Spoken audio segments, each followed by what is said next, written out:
साथियों नमस्कार, जय हिंद। तो जैसा कि आप लोग को दिख रहा होगा कि आज हम किस टॉपिक पे बातचीत करने वाले हैं। तो अगर फंडामेंटल राइट्स को लेकर आप एक अच्छी वीडियो की तलाश कर रहे हैं और आप नए सिलेबस के अकॉर्डिंग टीजीटी पीजीटी की परीक्षा में अच्छे अंक लाना चाहते हैं तो उम्मीद करिए कि वीडियो आपके लिए बहुत ही इंपॉर्टेंट होने वाली है। ठीक है, क्योंकि फंडामेंटल राइट एक ऐसा टॉपिक है, एक ऐसा सेगमेंट है जिससे लगभग सभी एग्जाम में क्वेश्चन पूछे जाते हैं। तो ये जो वीडियो बनाई गई है, रिवीजन वीडियो बनाई गई है, 5 से 7 मिनट में मैं आपको पूरी टॉपिक का कंप्लीट रिवीजन करा दूंगा। इसकी कंप्लीट वीडियो लगभग 2 घंटे की वीडियो चैनल पे अवेलेबल है, उसमें आप विजिट करके आप देख सकते हैं। ठीक है, तो एक बार आप लाइक कर दीजिए। तो फटाफट हम चलते हैं, क्लास को स्टार्ट करते हैं। तो हमारी जो क्लास है बिल्कुल आपको क्लियर है कि जो फंडामेंटल राइट्स हैं, ठीक है, फंडामेंटल राइट्स उनकी क्या इंपॉर्टेंस है, क्या क्या चीज़ें रखे गए हैं। तो चलिए हम क्लास को स्टार्ट करते हैं। यानी जो हमारे मौलिक अधिकार हैं, फंडामेंटल राइट्स हैं, ये किस में दिए गए हैं? भाग 3 अनुच्छेद किस में है? 12 से 35 तक दिए गए हैं आपके फंडामेंटल राइट्स। और भारतीय संविधान में अगर देखेंगे तो इसमें 6 मौलिक अधिकार हैं। पहले हमारे मौलिक अधिकारों की संख्या कितनी थी? 7 थी। फिर बाद में संशोधन के द्वारा उनमें से जो संपत्ति का अधिकार है उसको हटा दिया गया है, उस पर हम चर्चा करेंगे। और भी इस जो अनुच्छेद क्या है 12 से 35 है, और उसमें एक स्पेशल अनुच्छेद है, अनुच्छेद नंबर 32 है, जिसको डॉक्टर बी आर अम्बेडकर ने, that mean doctor Bhimrao Ambedkar ने उसको क्या कहा है? संविधान की आत्मा और हृदय कहा है। संविधान की आत्मा और हृदय कहा है। ठीक है, तो ये तो हो गया थोड़ा सा ओवरव्यू की बातें। अब हम चलते हैं एक एक आर्टिकल्स पे देखेंगे, अनुच्छेद पे देखेंगे कि कौन कौन सी चीज़ें इसमें दी गई हैं और कौन सी समानता की बात ये करता है। ठीक है ना, ये हमारा फंडामेंटल राइट्स कौन कौन से अधिकार हमको प्रोवाइड करता है। तो इनमें आप देखेंगे पहले हमारा दिया है समानता का अधिकार, राइट टू इक्वलिटी, समानता का अधिकार। ये जो समानता का अधिकार दिया गया है साथियों, ये अनुच्छेद 14 से 18 के बीच में है। किसमें है? अनुच्छेद 14 से 18। तो हम देखते हैं सबसे पहले अनुच्छेद 14 क्या है। तो कानून के समक्ष क्या है? समानता। किसके समक्ष? कानून के समक्ष समानता। भेदभाव का निषेध करता है अनुच्छेद 15, आर्टिकल 15। ठीक है, तो आर्टिकल 15 में आप देखेंगे उस पर भी कंप्लीट वीडियो बनी हुई है। उनमें कलर बेस है, रेस बेस है, डिस्क्रिमिनेशन है, बहुत सारी चीज़ें उसमें दी गई हैं। तो चैनल पे वीडियो अवेलेबल है, वहाँ पे विजिट करके आप देख सकते हैं। तो इसमें आप देखेंगे तो अनुच्छेद 15 में किसका वर्णन किया गया है? भेदभाव का निषेध किया गया है। उसके बाद जो अनुच्छेद हमारा 16 है, 16 है, उसमें लोक नियोजन में अवसर की समानता की बात करता है। लोक नियोजन में अवसर की समानता की बात करता है। और मोस्ट इंपॉर्टेंट है, मल्टीपल टाइम एग्जाम में पूछा जाता है, अनुच्छेद 17। जो अनुच्छेद 17 है ये किसको कम करता है? अस्पृश्यता को, अनटचबिलिटी को, छुआछूत को ये ख़त्म करने की बात करता है। ये हमको फंडामेंटल राइट्स मिले हैं। अब उसके बाद देखेंगे जो अनुच्छेद 18 है वो किसका अंत करता है? उपाधियों को। किसका अंत करता है? उपाधियों को। तो साथियों मैं आपको एक बार फिर रिमाइंड करा दूँ, ये रिवीजन नोट्स है। अगर आप चाहें तो मेरे साथ जैसे कि बनाया गया है उसी के अकॉर्डिंग आप अपने नोटबुक में नोट कर सकते हैं, जिससे तैयारी आपकी बिल्कुल बढ़िया हो। ठीक है, तो उसके बाद देखेंगे दूसरा जो हमारा दिया गया है क्या है? स्वतंत्रता का अधिकार। क्या है? स्वतंत्रता का अधिकार। तो जो स्वतंत्रता का राइट टू फ्रीडम है, ये अनुच्छेद कहाँ से है? 19 से 22 तक है। कहाँ पे है? 19 से 22 तक। तो ये जो अनुच्छेद 19 से 22 है उसको एक एक करके देखेंगे किस अनुच्छेद में क्या बातें कही गई हैं और क्या हमारे लिए इम्पॉर्टेंट है और कैसे उसको हमको क्या करना है? फॉलो करना है। तो अनुच्छेद 19, अनुच्छेद क्या साथियों? 19 है, उनमें 6 स्वतंत्रताएं दी गई हैं। क्या है? 6 फ्रीडम्स आपको प्रोवाइड की गई हैं। एक वाक, दैट मीन्स बोलने की, अभिव्यक्ति एक्सप्रेशंस की, संघ की और आवागमन की, निवास की और व्यवसाय की। तो अनुच्छेद 19 के तहत भारतीय संविधान आपको ये सुविधा प्रदान करता है, ये अधिकार प्रदान करता है कि आप कहीं भी किसी प्लेस पे, पब्लिक प्लेस पे आप बोल सकते हैं, अपनी बातें रख सकते हैं। अभिव्यक्ति की आज़ादी भी देता है, संघ बनाने की आज़ादी भी देता है। आवागमन में है कि आप one place to another place पे, एक स्थान से दूसरे स्थान पे, एक राज्य से दूसरे राज्य में कहीं भी आप आ सकते हैं, जा सकते हैं, आपको कोई रोक टोक नहीं है। बट आपका आना जाना किसी लीगल पर्पज़ से होना चाहिए। ठीक है, तो साथियों उसके बाद है निवास। अगर आप चाहें भारत के जो 28 राज्य हैं उनमें कहीं भी आप रहना चाहते हैं तो भारतीय संविधान का जो फंडामेंटल राइट्स है उसका अनुच्छेद 19 है, वो आपको ऐसा राइट प्रोवाइड करता है। ठीक है, तो साथियों क्लास 1 नंबर की चल रही है, फटाफट एक बार लाइक कर दीजिए, शेयर ज़रूर कर दीजिएगा ताकि उस बच्चे की भी तैयारी हो जाए जो अभी तक क्लास से जुड़ नहीं पाया है। ठीक है, अब हम बात करते हैं अनुच्छेद 20। किसकी? अनुच्छेद 20 अपराधों के संबंध में संरक्षण। अपराधों के संबंध में संरक्षण की बात करता है अनुच्छेद आपका 20। फिर आप देखेंगे अनुच्छेद 21 है। क्या है अनुच्छेद 21? जीवन एवं व्यक्तिगत स्वतंत्रता है। जीवन एवं व्यक्तिगत स्वतंत्रता है। तो ये जो हमारे फंडामेंटल राइट्स हैं, ये भारत के जितने भी नागरिक हैं सबको प्रदान किए गए हैं। इस फंडामेंटल राइट्स के अकॉर्डिंग आप अपना पूरा जीवन जी सकते हैं। व्यक्तिगत आपकी स्वतंत्रता है, आपके जीवन में कोई दूसरा पर्सन दखल अंदाजी नहीं कर सकता है साथियों। ठीक है, तो उम्मीद करता हूँ कि एक एक पॉइंट आपका क्लियर हो रहा है, तैयारी बिल्कुल आपकी बढ़िया चल रही है। और ये वीडियो अगर आप तक पहुँच रहा है, जिसको पूरा आप देखते हैं, तो लगभग 10 से 15 मिनट में पूरा फंडामेंटल राइट्स आपका कवर हो जाएगा। ठीक है, रिवीजन पर्पज़ से इसकी डिटेल्स वीडियो चैनल पे अवेलेबल है, विजिट करके आप देख सकते हैं। चाहे आप यूपी टेट की तैयारी कर रहे हैं, सीटेट की तैयारी कर रहे हैं या किसी कॉम्पिटिटिव एग्जाम की तैयारी कर रहे हैं, ये जो फंडामेंटल राइट्स है मोस्ट इम्पॉर्टेंट टॉपिक है। सभी एग्जाम में इसकी उपयोगिता ज़्यादा होती है। जो बार बार पूछा जाता है, वो होता है 21A। 21A इनमें क्या दिया गया है कि जो 6 से 14 वर्ष के बच्चों के लिए निःशुल्क शिक्षा एवं अनिवार्य शिक्षा। क्या है? निःशुल्क शिक्षा और अनिवार्य शिक्षा। एक तो निःशुल्क है, दूसरा वो अनिवार्य है। अगर कोई भी बच्चा जिसकी उम्र 6 से 14 वर्ष के बीच में है तो सरकार की जिम्मेदारी होती है, गवर्नमेंट की जिम्मेदारी होती है कि उसको निःशुल्क और अनिवार्य शिक्षा उपलब्ध कराया जाए। ठीक है, फिर अनुच्छेद 22 गिरफ्तारी एवं निरोध से संरक्षण। अनुच्छेद 22 आपको बहुत सारे संरक्षण प्रोवाइड करता है कि अगर पुलिस आपको गिरफ्तार करती है तो उससे रोका जा सकता है। ठीक है, ये तो हो गया हमारा दूसरा अनुच्छेद। क्या था दूसरा? अब हम तीसरे की बात करेंगे एक साथ आप वीडियो में। आप देखेंगे कि शोषण के विरुद्ध अधिकार। क्या है? Right to exploitations. शोषण के विरुद्ध अधिकार।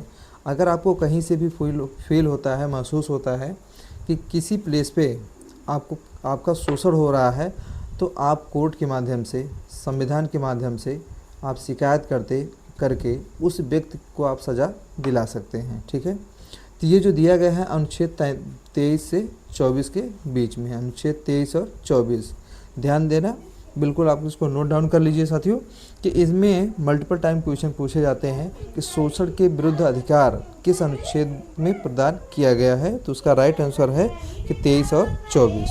तो 23 में क्या है? जो मानव तस्करी है एवं बेगार का निषेध है। मानव तस्करी उसको आप रोक सकते हैं। बेगारी का मतलब क्या है? किसी से ज़बरदस्ती या मजदूरी नहीं करा सकते हैं। उसके साथ साथ जितना मजदूरी है उससे कम में नहीं करा सकते हैं। यह अनुच्छेद किस में दिया गया है? 23 में, शोषण के विरुद्ध अधिकार के अंतर्गत। साथियों 24, अनुच्छेद 24 ये मोस्ट इम्पॉर्टेंट हो जाता है क्योंकि ये भी आपको अधिकार प्रोवाइड करता है। क्या है? कि जो 14 वर्ष से कम उम्र के बच्चे हैं उनको आप कारखानों में, कोई माइंस है, खान है, या जो खतरनाक कार्य है, डेंजरस वर्क है, में आप यूज नहीं कर सकते हैं, उनको लगा नहीं सकते हैं। ये हमारा कौन सा अधिकार है? फंडामेंटल राइट्स का अनुच्छेद 24 है।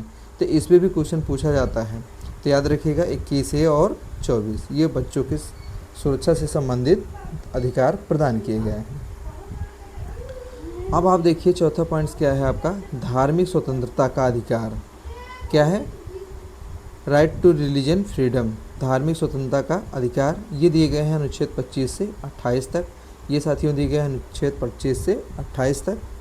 अब 25 से 28 में सबसे पहले हम देखेंगे अनुच्छेद 25 किससे रिलेटेड है कि जो अंतःकरण है एवं धर्म मानने, पालन करने और प्रचार करने की स्वतंत्रता प्रोवाइड करता है।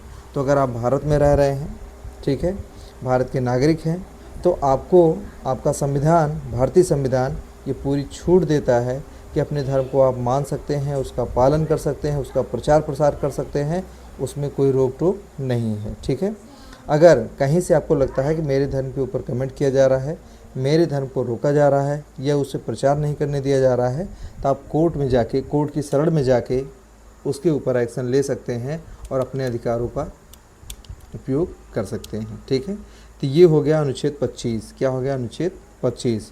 तो साथियों बस और भी हैं, अभी 6 अधिकार दिए गए हैं, तो 6 पे हम चर्चा करेंगे। अब अनुच्छेद 26 में क्या दिया गया है? अनुच्छेद 26 में आप देखेंगे कि धार्मिक कार्यों के प्रबंधन की स्वतंत्रता है। धार्मिक कार्यों के प्रबंधन की स्वतंत्रता है, यानी जितने भी धार्मिक कार्य हैं उनका आप मैनेजमेंट कर सकते हैं। पूरी खुली छूट है आपको, किसके अकॉर्डिंग? अनुच्छेद 26 के अकॉर्डिंग, जो भारतीय संविधान आपको प्रदान करता है।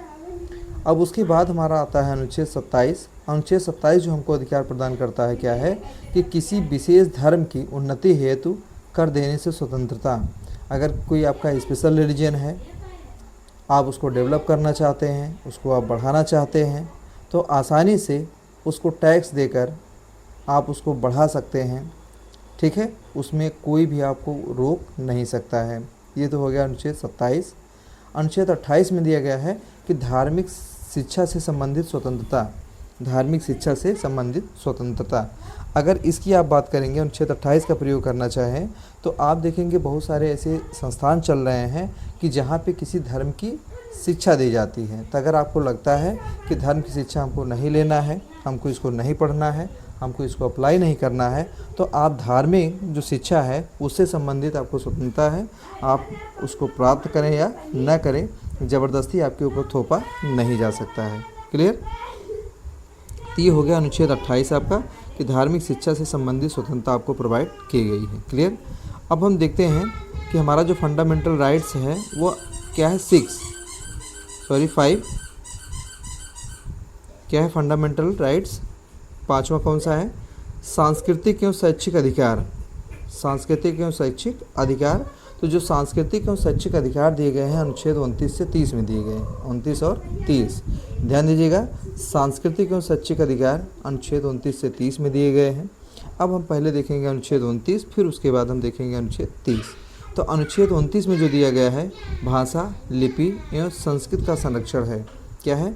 भाषा, लिपि एवं संस्कृत का संरक्षण है। ठीक है। और 30 में क्या दिया गया है?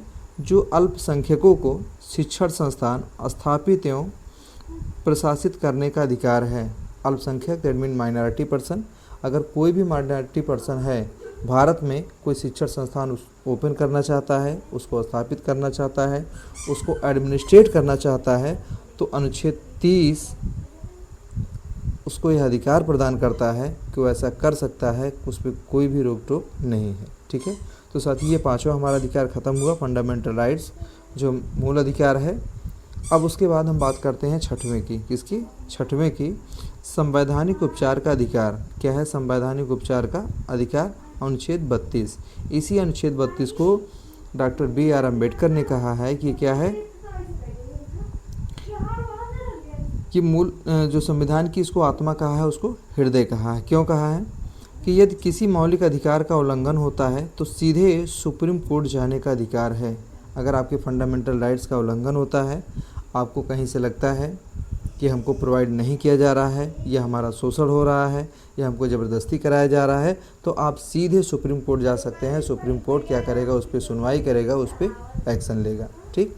तो ये हो गया हमारा 6 अधिकार हमने कंप्लीट कर लिए एक ही क्लास में। उम्मीद करता हूँ ये क्लास आपको पसंद आ रही होगी। तो अगर आपको कहीं से लगता है कि क्लास आपको अच्छी लग रही हो, अच्छी चल रही हो, तो एक बार फटाफट लाइक कर दीजिए और दोस्तों के साथ शेयर ज़रूर कर दीजिए। कुछ पॉइंट्स और बचे हैं जिसको हम डिस्कस करके समाप्त करेंगे। अब जैसे इसको क्या याद करने की जो ट्रिक रखी गई है, क्या है? 14 से 18 समानता की बात करता है, 19 से 22 स्वतंत्रता की बात करता है, 23 और 24 जो अनुच्छेद है शोषण की बात करते हैं, और 25 से 28 हमारा धर्म की बात है, 29 से 30 सांस्कृतिक शिक्षा, संस्कृत या शिक्षा की बात की जाती है, और 32 में किसकी बात की जाती है? उपचार की बात की जाती है। ठीक है। ये तो हो गया उसको याद रखने की ट्रिक, कैसे आप उसको याद रखेंगे। अब महत्वपूर्ण इसमें तथ्य क्या है, इंपॉर्टेंट फैक्ट्स क्या है कि जो संपत्ति का अधिकार अब मौलिक अधिकार नहीं है। यानी जो संपत्ति का अधिकार पहले दिया गया था, हमारा 7वां था, अब मौलिक अधिकार नहीं है। अब इसको हटाया कब गया है? 44वां मोस्ट इम्पॉर्टेंट टॉपिक है साथियों, बिल्कुल इसको नोट डाउन कर लीजिए। इस पर बार बार क्वेश्चन पूछा जाता है, और अगर आप अच्छे से पढ़ के नहीं जाते हैं तो ऐसे क्वेश्चन आपके गलत हो जाते हैं। तो जब ऐसे क्वेश्चन बार बार गलत होते हैं तो उससे आपके नंबर कम आने के चांसेस बढ़ जाते हैं। तो आपकी जिम्मेदारी बनती है कि ऐसे टॉपिक को आप मल्टीपल टाइम क्या करें, रिवाइज़ करें। मल्टीपल टाइम आप क्या करें, रिवाइज़ करें। तो इसमें देखेंगे ये जो संपत्ति का अधिकार है उसको 44वें संविधान संशोधन के द्वारा 1978 के बाद इसे हटाया गया। 44वां संविधान संशोधन 1978 में हुआ, उसके बाद से संपत्ति का अधिकार जो फंडामेंटल राइट्स है, जो मूल अधिकार है, उससे उसको बाहर कर दिया गया। ठीक है, अब क्या है, ये जो अनुच्छेद क्या है, अब यह अनुच्छेद 301 के तहत कानूनी अधिकार है। अब यह अनुच्छेद क्या है, 301 के तहत कानूनी अधिकार है।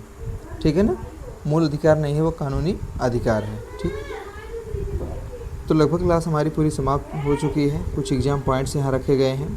ठीक है, अब एग्जाम पॉइंट्स में देखेंगे कि यह पार्ट 3 में दिया गया है। आर्टिकल 12 से 35 है, 6 फंडामेंटल राइट्स हैं।